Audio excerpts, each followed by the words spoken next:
spécialiste de la protection sociale et patrimoniale en France. Donc, par nos expertises, nos conseils, on est là aujourd'hui pour permettre à chacun de mieux protéger sa vie et ses proches. Il y a une conjugaison des responsabilités individuelles avec les solidarités professionnelles et intergénérationnelles. Et le but de tout ça, c'est de contribuer à renforcer le vivre ensemble. Donc, au cœur de nos valeurs et notre métier, et c'est pour ça aujourd'hui aussi qu'on se retrouve, c'est notre engagement sociétal.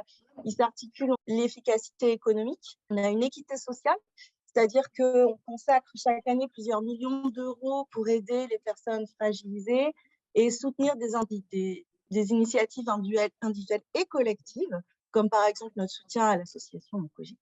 Donc aujourd'hui, AG2R La Mondiale est engagé dans ces 4 axes. Donc, on a le bien vieillir, l'aide aux aidants, la prévention santé et la fragilité sociale. Une association qui a 4 ans maintenant et qui est née du constat que les patientes, essentiellement de l'Institut Bergonié, se plaignaient assez sévèrement de troubles cognitifs suite à des prises en charge médicales, cancer du sein en particulier. Donc actuellement, il y a 1200 personnes qui suivent des ateliers en France en visio essentiellement.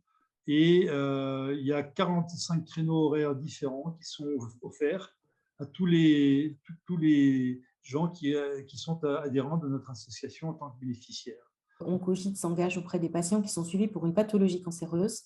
Et donc, ces ateliers sont mis à disposition des patients au cours ou dans les suites de leur traitement, puisqu'en fait, nous, on s'intéresse aux troubles cognitifs qui sont liés au traitement oncologique.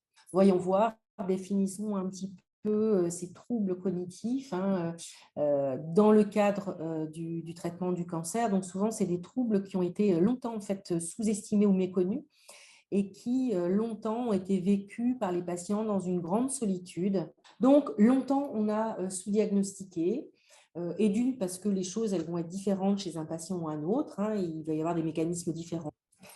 Alors, vous me direz, eh bien, écoutez, oui, ces troubles cognitifs et traitement du cancer, c'est quoi? En fait, c'est des troubles qui peuvent arriver avant, pendant et après les traitements oncologiques. Au début, on a appelé ça le chemo-brain. Et puis après, il y a eu la question aussi de l'hormonothérapie. C'est un traitement qu'on donne très souvent dans les suites d'un cancer du sein ou d'un cancer de la prostate qui, eux aussi, sont des traitements qui vont venir agir sur le moral, mais également sur la mémoire. D'autres traitements, comme les thérapies ciblées ou l'immunothérapie, qui sont des traitements qu'on propose dans les pathologies cancéreuses. Alors, voyons voir du coup qu'est-ce qui va se passer au niveau de notre cerveau. Et on va voir des modifications où finalement, je vous ai schématisé un petit cerveau, donc au niveau de la substance grise, c'est toutes les terminaisons de nos neurones qui sont à la surface de notre cerveau. Eh bien, en fait, on va avoir une diminution en fait, de ce volume. Il y a une autre chose aussi, c'est au niveau de la substance blanche. Donc, au niveau de la substance blanche, ça va être toutes les cellules qui vont permettre de nourrir le cerveau, de protéger le cerveau, de faciliter en fait les échanges. Là aussi, on voit des modifications de cette substance blanche au niveau du volume. Et puis, pareil, une récupération qu'on va voir plusieurs années après. Alors, les premières difficultés, ça va être en termes d'attention, c'est-à-dire c'est notre capacité à être dans un environnement et de voir tous les petits signaux dont on va servir pour s'orienter, pour s'organiser. C'est ce qu'on appelle notre système attentionnel. Ça va agir sur est-ce qu'on arrive à mémoriser les choses, est-ce qu'on arrive à s'en souvenir, est-ce qu'on arrive à récupérer une information, ça va être la mémoire, mais il va y avoir aussi toutes les autres tâches qu'on appelle les fonctions exécutives, une plateforme qui va vous permettre en fait de vous inscrire à un atelier. Quand on participe à un atelier, il y a 10 à 12 personnes maximum avec une neuropsychologue. Tout le monde a sa caméra parce que c'est important que la neuropsychologue voit tout le monde. Et puis là, on va travailler sur des exercices. On est 10 ou 12 et on travaille sur des exercices. On comprend notre cerveau, on regarde comment est-ce qu'il marche, tout ce qu'il faut faire pour qu'on lui facilite la vie. Et puis ensuite, on fait de l'aérobic, de l'aérobic neuronale. Donc, comment ça se passe?